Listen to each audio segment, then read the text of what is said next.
Top stories. NRP slams Premier Brantley on his new vaccination policy as it relates to work permit holders. SKN Newsline gets a first-hand look at traffic developments in Bird Rock in the vicinity of the new traffic lights. And we take a look at flooding in St. Lucia and St. Vincent and the Grenadines. Hi, I'm Andre Huey and welcome to this edition of the SKN Newsline Newscast on Channel 95.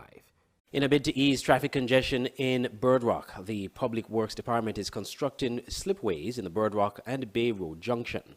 SK Newsline's Glenn Bart reports. The Public Works Roads Division is currently constructing 2 slipways at the Bird Rock and Bay Road junction that are intended to ease traffic congestion, said Public Works Department Chief Engineer Livingston Pemberton. Speaking with SKN Newsline on the project, Pemberton said the idea is to prevent impediments to the traffic flow coming from and into Bird Rock. The slipways will allow traffic to flow freely from Bird Rock onto the Bay Road at Best Buy Supermarket and from Bay Road north towards ECCB. This lane is intended to siphon off the traffic that is leaving Bird Rock and trying to enter into the Bay Road area.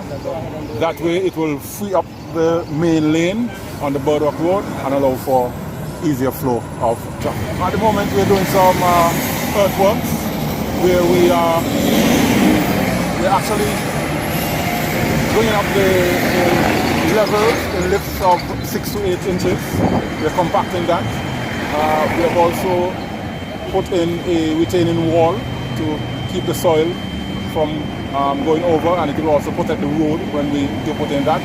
When all of this, what we call the sub-base, has been done, then we're going to put in base material.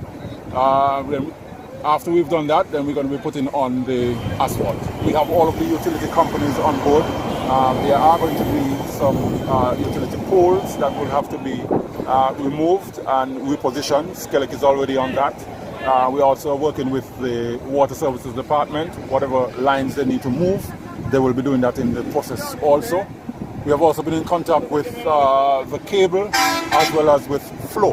And so all of the utility companies are on board. We, as a Public Works Department, we always ensure that whenever we are doing road works, we contact all of our stakeholders, all of the utility companies, to ensure that there is a smooth working relationship. No one utility, their lines are not damaged and everything can work smoothly. On to engineer Zeke Hazel, the entire project is being handled by in-house staff. Well, we have two separate crews on site right now. We have the mason crew, we have comprised of about 7 workers, and the asphalt crew, which we use for compacting and leveling out of material, including base material, just about 5 workers. Traffic lights and slipways are expected to significantly enhance peak hour traffic conditions and ease the frustration of drivers who get stuck in the junction due to right-of-way traffic flow. Glenn Bart reporting for SKN Newsline.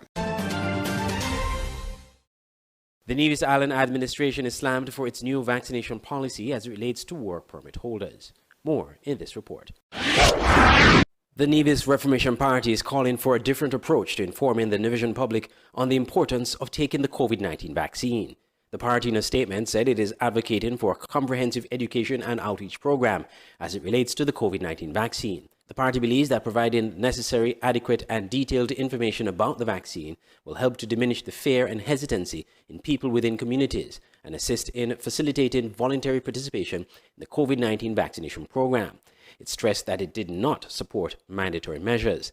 The NRP was responding to an announcement by Premier Mark Brantley at his monthly press conference that effective May 1st, the Nevis Island administration will only renew work or residency permits or issue work permits to non-nationals who have been vaccinated. While nobody can force you as an individual to be vaccinated, no police is going to come, break down your door, grab you, and take you to the hospital to get a vaccine. That's not going to happen. But clearly there are consequences of not vaccinating. I am advised that the cruise ships, for example, already saying that when they return, and I'm told by the Minister in St. Kitts, the Honourable Lindsay Grant, that they will start to come back sometime around July. That they're already saying that they don't want their guests to go into any taxi where the taxi man is not vaccinated. They don't want their guests to go on any catamaran cruise where the crew is not vaccinated. They don't want their guests to go on any zip line or any tour or any hike or any ATV where the people are not vaccinated. So what is going to happen is that as the world changes, and the world has changed, individuals who decide that they're not going to vaccinate, not having any medical reason for not doing so, are arguably going to get left out. Former chairman of the NRP, Dr. Kelvin Daly, in speaking to SKN Newsline, disagrees with this approach and believes it will discourage people from becoming vaccinated. It is an abomination that you're going to pick on the most vulnerable people to say, listen, you either take the vaccine or you lose your work permit and then you can be deported. Because without a valid work permit, there's no reason to be here. You're now illegally because you're not working to support yourself. And so we do not in any regard support this process at all. It is a wrong approach. Dr. Daly believes offering incentives is one approach the Nevis Allen administration can consider in convincing more persons to vaccinate. Countries across the world are using incentives. In the great United States, West Virginia governor just announced an incentive. Israel is offering incentives. China is offering incentives. Most countries who have now hit a brick wall with persons having a difficult time accepting the vaccine, incentives are being offered. The NRP said it sees the Premier's decision inconsiderate and heartless and void of human empathy and compassion. It said while the Nevis Reformation Party recognizes the importance of being vaccinated and achieving herd immunity in St. Kitts and Nevis, they believe that stringent mandatory measures imposed on people, non-nationals and or residents, would result in them being denied opportunities for employment during these financially difficult times. I'm Andre Huey reporting for SKN Newsline. Still to come, sports fans can return, but only if they vaccinate. Elliots Funeral Parlor is the first licensed embalmer in the Federation of St. Kitts and Nevis. We have a friendly and professional staff. At Elliots Funeral Parlor, we offer a wide range of packages from $6,500. Homegoing service at chapel, locally made caskets, tailoring of outfit for deceased of your choice, wake, overnight with slideshow, funeral, death announcement, obituary, booklets, family pin-ons, memorial books, preparation of funeral arrangements, wreath, fresh and artificial. For further information, call 469-3298, 664-2007 or 660-0186. Elliots Funeral Parlor in Gingerland, Nevis. Dedicated to those we serve.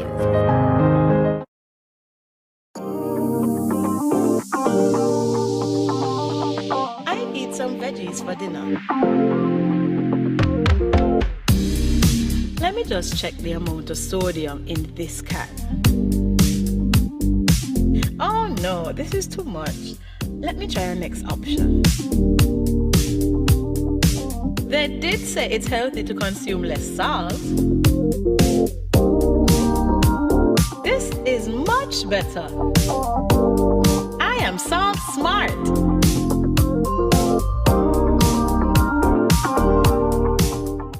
Football is back, and the St. Kitts and Nevis Football Association will be bringing you live football on its website, www.sknfa.com, with Premier League Live. Without fans in the stadium due to COVID-19 protocols, you can now watch every single Premier League match this season on www.sknfa.com and click on Live TV. Games are shown live on every match day with halftime and post-game shows. It's Premier League Live. Commentary, analysis, action. Never miss a game. Bless up, Dejo here, and I'm doing my part in the fight against COVID-19 by following all safety protocols and most importantly, rolling up my sleeve for the vaccine. So I'm encouraging you to do the same because that's our best shot of protecting ourselves, our family, and our friends. So don't wait, vaccinate. Let's roll up to roll out.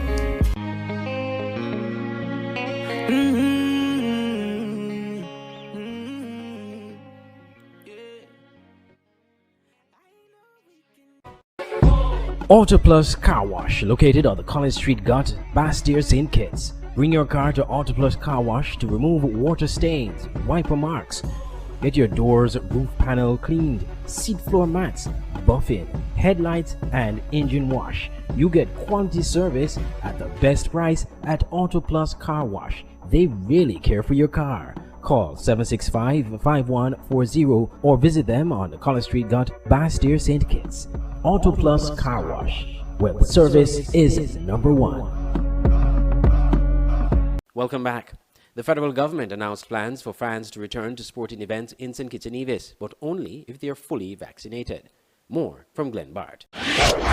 On 20th May, football fans will return to the buzzing environment of Premier League action at Warner Park with the easing of restrictions on mass gatherings. But this development applies only to persons who have been fully vaccinated. That means also that at least 2 weeks must elapse after receiving the second vaccine jab before entering a sports event. The enhanced numbers at sporting events were approved because of progress made on the AstraZeneca vaccination front in the Federation. However, Chief Medical Officer Dr. Hazel Laws said the new protocols can change depending on various circumstances. The CMO alerted that sport events organizers and spectators must also adhere to several requirements. Spectators must maintain hand hygiene. Spectators, meaning the fully vaccinated spectators, must wear a face mask, and you must adhere to the requirement of 50% spectator capacity.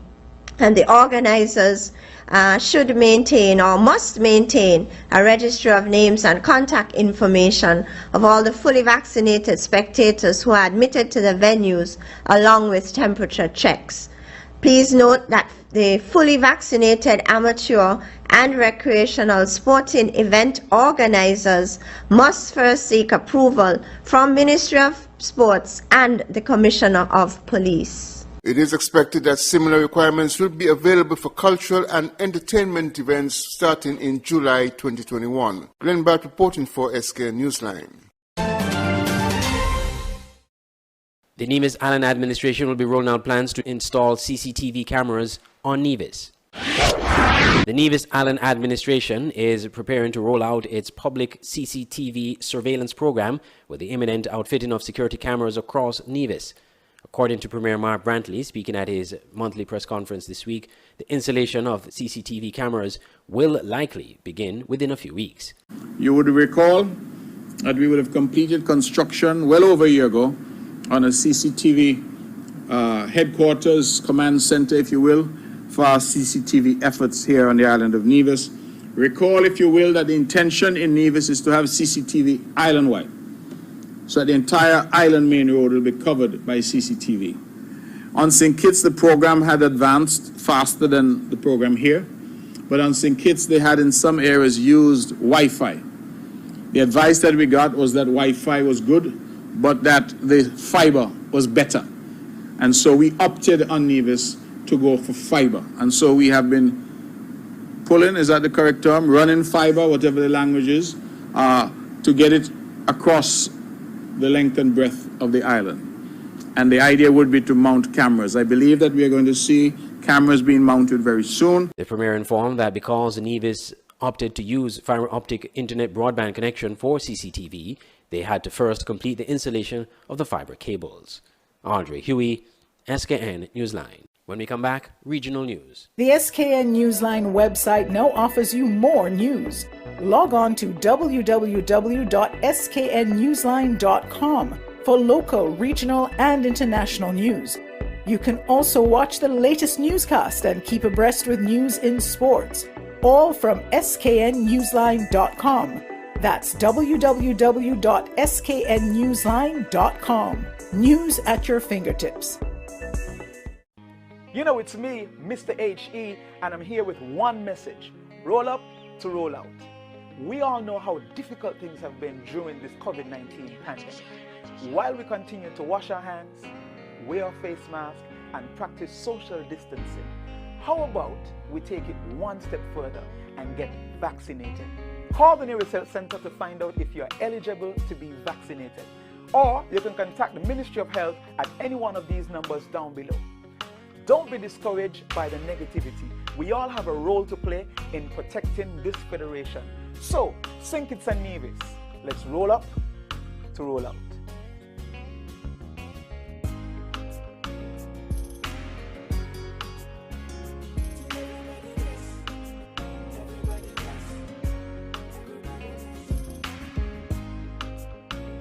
Stay abreast with news on St. Martin with SMN News. Visit www.smn-news.com for up-to-date news, scoops, opinions, and hard-hitting facts. SMN News, we tell it like it is. Visit our website www.smn-news.com. It's the new and improved SKN Newsline Android mobile app. With the SKN Newsline app, you can watch your news reports, the SKN Newsline Newscast, sports, special features, and so much more. You can also send us a WhatsApp or call us directly. Go in the Google Play Store, search SKN Newsline, and download the app today. The SKN Newsline mobile app. News on the go.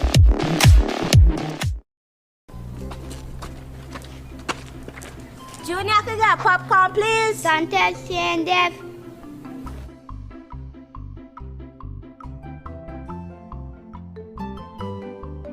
Want some to plead? I can get some salt.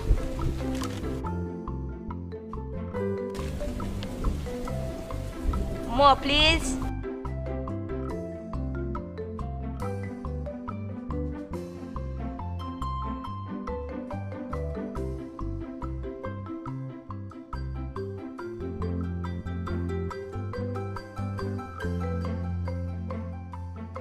Boy, take your popcorn from Junie.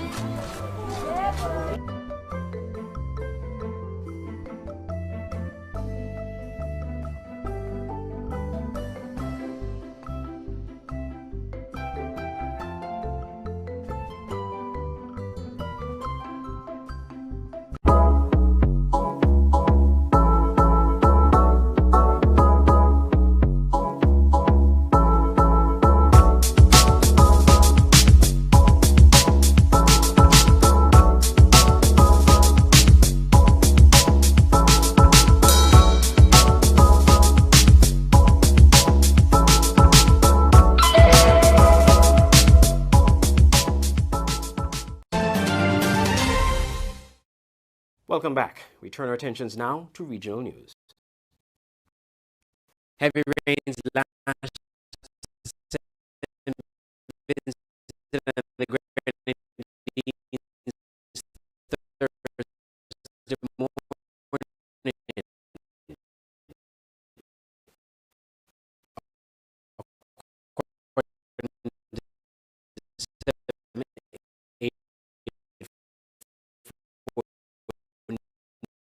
News from 2 a.m. Heavy showers and thunderstorms inundated the island, causing flooding and landslides as a trout system was moving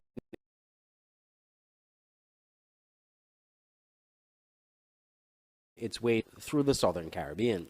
In the north of the island, mud flows were visible in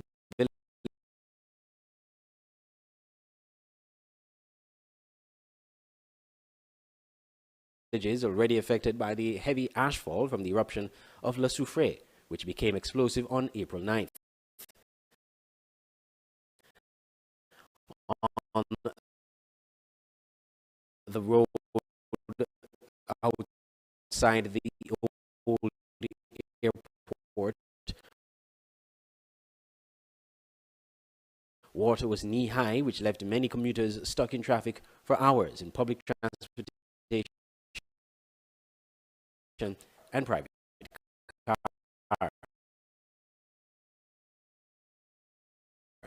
At Richmond Hill, a few minutes away from the capital, a landslide turned the typical two-way traffic into one. In the capital, Kingstown, gutters were overflowing while water in the early morning hours reported to be knee-high. The local Met office, in its 6 a.m. bulletin, said the residents could expect heavy showers and isolated thunderstorms.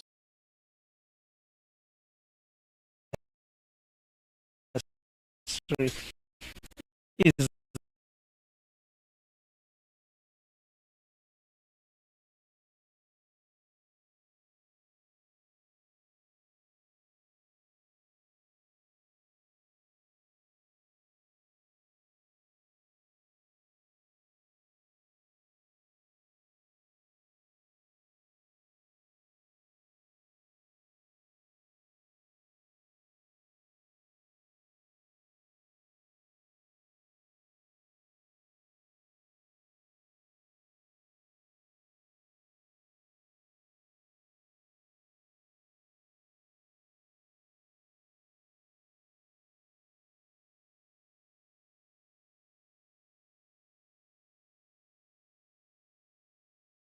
are at Guadeloupe, Dominica, St. Lucia, St. Vincent and the Grenadines, Grenada, and Trinidad. And in a related story, there were heavy rains and landslides in St. Lucia, as HDS TV reports. Landslides, earth movement, and flash floods accompanied heavy rainfall, which lashed the island from Wednesday night into Thursday morning. Images and videos surfaced of streets transformed into channels of water, various locales besieged by floods and imperiled by land slippages. There's a major landslide in the area which has done quite a bit of damage to the carriageway. We are reduced to single-lane traffic at this point in time, but as you can clearly see, even the single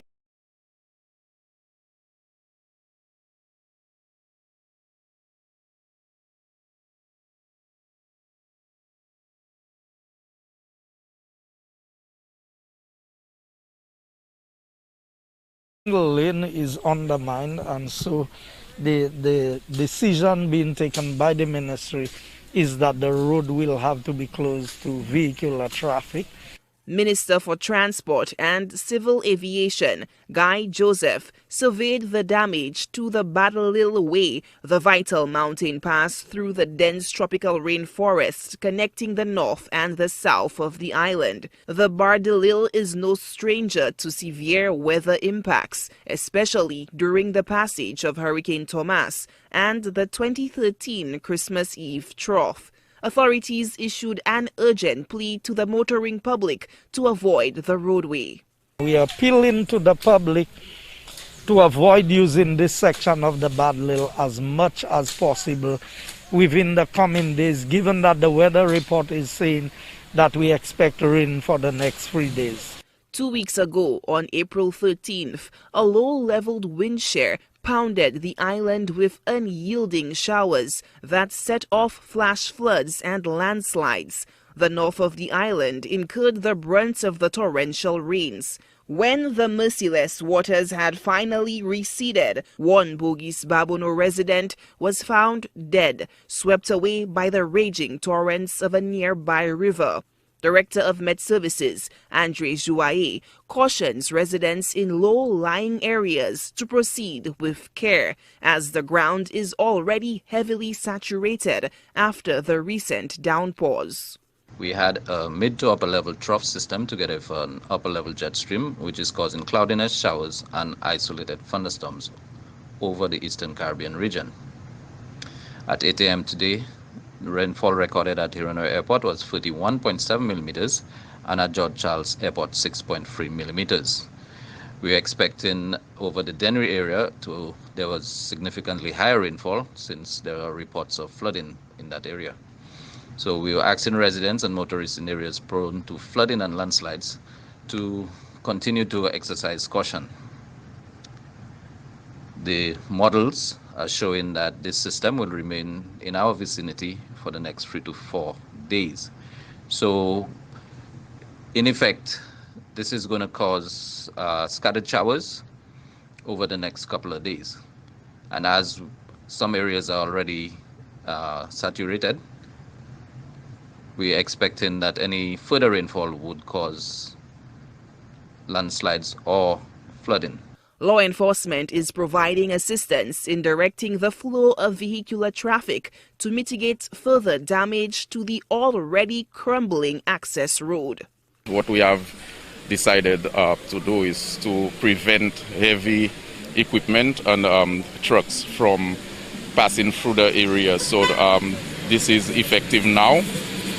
Persons hearing this message, they need to communicate it to others that they should use alternative route, which right now is the West Coast. A team from the Ministry of Infrastructure swarmed the area to assess the damage. According to Minister Guy Joseph, they are expected to work throughout the night to create an alternate lane to facilitate traffic. The heavy showers also caused flash floods in the Dennery area. Solange Alfred, HTS News Force.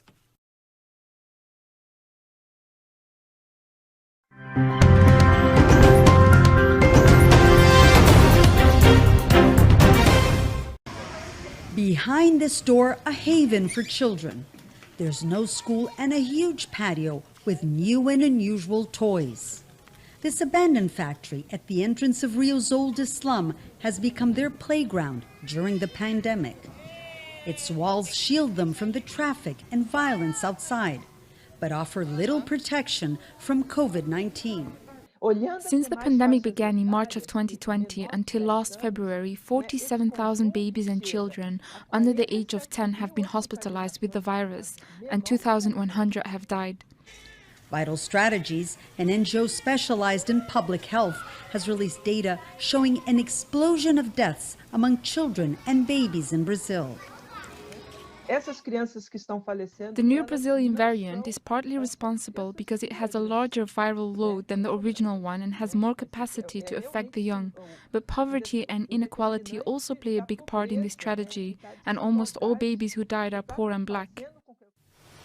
Brazil also accounts for half of the world's maternal deaths by COVID-19. Raquel Spinelli runs a workshop for pregnant women and single mothers in the Providência slum. Ana Paula was part of her group. Last December, she gave birth to a healthy boy. But shortly after turning 2 months old, Roberto stopped eating because he had difficulty breathing. His mother told us she took him to the hospital twice, but was sent back home. The third time he was hospitalized, but died soon afterwards of acute respiratory syndrome. Bronchitis in children is common and can develop into pneumonia, but it's usually cured if you get medical attention in time. Now, this is the first case I've seen for it to evolve so rapidly and then result in death. Doctors say the number of COVID-19 deaths in children is still small compared to those among the elderly and people with pre-existing conditions. But it can no longer be ignored, especially in Brazil, where the pandemic is still out of control.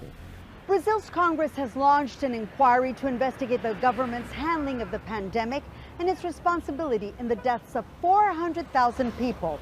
Now, for the first time, a tribute will be paid to the children many had thought would be spared from the virus. A group of mothers wove this carpet, a reminder that at least 2,000 of Brazil's victims were younger than 9 years old. Monica Yanakiev, Al Jazeera, Rio de Janeiro. This has been the SKN Newsline Newscast on Channel 95. If you want more on these stories, you can visit our website at www.sknnewsline.com. From all of us here at SKN Newsline, I'm Andre Huey. Thank you for watching.